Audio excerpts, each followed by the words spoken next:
నమస్తే, welcome to hash tag you. నేను మీ రాజేష్. తెలంగాణలో అధికార కాంగ్రెస్ పార్టీలోకి బీఆర్ఎస్ పార్టీ ఎమ్మెల్యేల చేరికలు వరుసగా కొనసాగుతున్నటువంటి నేపథ్యం కొనసాగుతోంది తెలంగాణలో. ఇట్లాంటి సందర్భాల్లో తాజాగానే శేర్లింగంపల్లి ఎమ్మెల్యే అరకపూడి గాంధీ, పటాన్చెరు ఎమ్మెల్యే మహిపాల్ రెడ్డి కూడా కాంగ్రెస్ పార్టీలో చేరినటువంటి నేపథ్యం. సో మొత్తం ఇప్పటికి బీఆర్ఎస్ పార్టీ నుంచి 10 మంది ఎమ్మెల్యేలు కాంగ్రెస్ గూటికి వచ్చారు. ఇంకా కూడా చాలా మంది బీఆర్ఎస్ పార్టీ ఎమ్మెల్యేలు కాంగ్రెస్లోకి రాబోతున్నట్టుగా వార్తలు ఉన్నాయి. మరోవైపు కాంగ్రెస్ పార్టీ నాయకులు కూడా ఇంకా 10 నుంచి 15 మంది ఎమ్మెల్యేలు ఇవాళ టచ్లో ఉన్నట్టుగా కూడా కొంత లీకులు ఇస్తున్నటువంటి పరిస్థితి. సో ఇప్పుడు ఖచ్చితంగా కూడా కాంగ్రెస్ పార్టీ కండువాలు కప్పుకుంటూ కూడా తెలంగాణలో పెద్ద ఎత్తున రాజకీయాన్ని ఒకసారిగా వేడెక్కిస్తున్నాయి. రాజీనామా రాజకీయాలు కూడా కొంత హాట్ టాపిక్గా మారుతున్నాయి. అయితే ఇట్లాంటి సందర్భాల్లో సనత్ నగర్ ఎమ్మెల్యేగా ఉన్నటువంటి తలసాని శ్రీనివాస్ యాదవ్ కూడా కాంగ్రెస్ పార్టీకి చేరడానికి పెద్ద ఎత్తున భారీ స్కెచ్ వేశారు. కానీ ఇవాళ దానికి రేవంత్ కొంత బ్రేకులు వేసినట్టుగా కూడా కొంత వార్తలు వినిపిస్తున్నాయి. అయితే ఆయన ప్రయత్నాలకి తెలంగాణ ముఖ్యమంత్రిగా ఉన్నటువంటి రేవంత్ రెడ్డి నుంచి కొంత ప్రధానంగా అడ్డంకి ఏర్పడింది అనేది కూడా రాజకీయ వర్గాల్లో చర్చ జోరుగా సాగుతోంది. ఎందుకంటే వరుసగా బీఆర్ఎస్ పార్టీ ఎమ్మెల్యేలను కాంగ్రెస్లోకి ఆహ్వానిస్తున్నటువంటి రేవంత్ రెడ్డి తలసాని శ్రీనివాస్ యాదవ్ని మాత్రం ఖచ్చితంగా చేర్చుకోవడానికి ఆసక్తి చూపట్లేదు అనేది ఆయన సన్నిహిత వర్గాల నుంచి మనకంతున్నటువంటి సమాచారం. ఇందుకు కారణం గతంలో కూడా రేవంత్ తలసాని మధ్య సఖ్యత లేకపోవడమేనని చర్చ జోరుగా సాగుతోంది. తలసాని శ్రీనివాస్ యాదవ్ ఎంతగా ప్రయత్నించినా గాంధీ భవన్ తలుపులు మాత్రం తెరుచుకోవడం లేదు.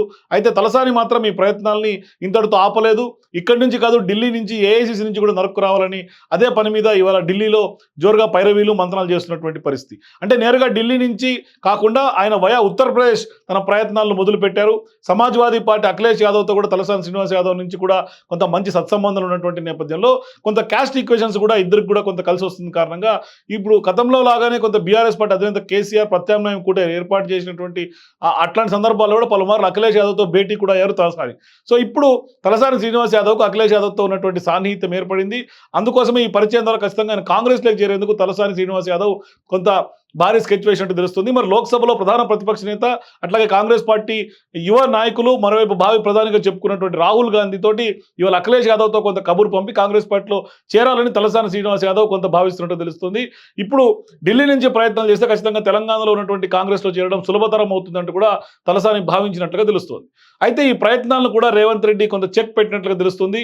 ఇందుకు కారణం ఖచ్చితంగా గొర్రెల పంపిణీ పథకమే కొంత తెలంగాణలో స్పష్టంగా గొర్రెల స్కామ్లో కూడా ఈయన ఇన్వాల్వ్మెంట్ ఉందని కూడా కొంత అవకతవకలు జరిగాయని కూడా ఏసీబీ విచారణ చేస్తున్నటువంటి నేపథ్యం కనిపిస్తోంది. ఇప్పుడు ఏసీబీ అధికారులు కూడా పలువురిని అరెస్ట్ కూడా చేశారు ఈ కేసులో. ఇప్పుడు కేసీఆర్ ప్రభుత్వంలో తలసాని శ్రీనివాస్ యాదవ్ పశుసంవర్ధక శాఖ మంత్రిగా కూడా పనిచేసినటువంటి పరిస్థితి ఉంది. సో ఇప్పుడు గొర్రెల పంపిణీ స్కామ్లో తలసాని పాత్ర కూడా ఉందని, ఆ కేసులో ఆయన చుట్టూ ఉచ్చు బిగుస్తోందని కూడా వార్తలు పెద్ద ఎత్తున ఇవాళ వినిపిస్తున్నటువంటి పరిస్థితి. సో ఈ కేసులో తలసాని అరెస్ట్ కూడా అవుతారనే ప్రచారం పెద్ద ఎత్తున తెలంగాణ పొలిటికల్ సర్కిల్స్లో గత కొంతకాలంగా జరుగుతోంది.